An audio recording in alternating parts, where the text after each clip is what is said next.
Buddy. Uy, si Buddy. Welding. Ay, sabi nila wala daw tayong ina-upload na video. Puro walang kwenta ina-upload natin. Ngayon, turuan naman natin sila mag-welding. Yan, ganito po. Tuturuan namin kayo ni Buddy. Yan, si Buddy. So, welding 101, kailangan po sa pag-welding. Mamaya mo nabuksan. Sa pag-welding po, kailangan po yung dalawang side na pagdidikitin, matutunaw.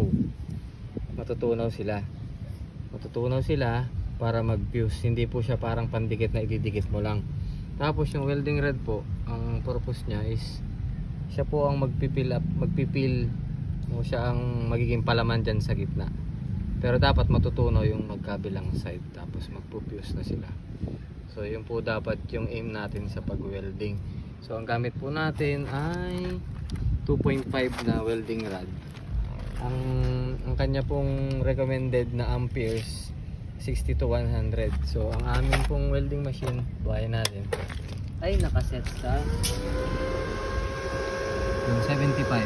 So sakto na po yung 75 para matunaw yung ating rod.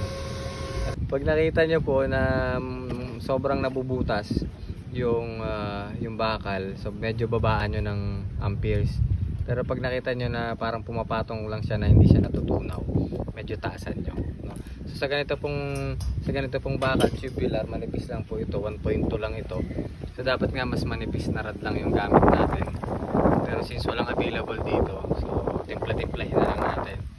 Pag maninipis, wag nyo munang pitik lang muna tayo. Pa spot lang, no? Wag muna yung babad na walang tanggalan. Yun po. Sige, panoorin po natin yung aking body.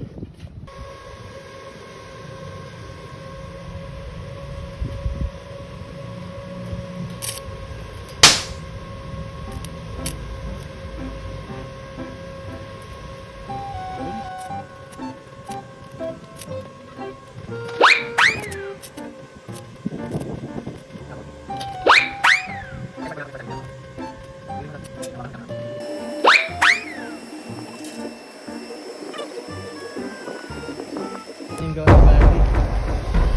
Ala, Buddy. O yung ganyan po, medyo tawag nila dyan medyo sungaw o medyo hilaw.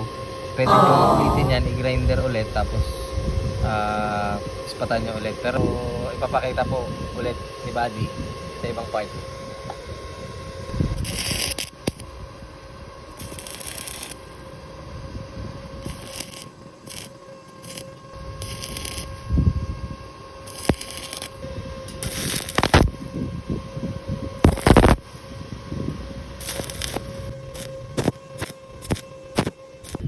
Ayan o.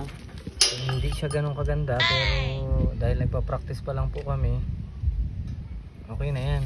Wow! Hindi ba rin pangit, basta mapapakinabangan. So hindi pa po yan yung malalaman kung nag-fuse na. So kailangan nating tiktikin.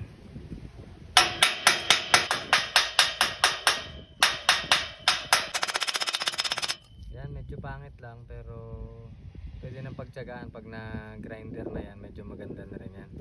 Nag-uumpisa pa lang naman po kasi si Buddy, pero magiging magaling din po yan mag-welding. Yun lang, bye bye. Thermal grinder, sabi niya yung resulta niya. Sabi ko para nahabaan. Pwede na yan para sa beginner. Pero kung gusto niya pang ulitin, pwede niya ulitin. Pero pwede na rin yan kung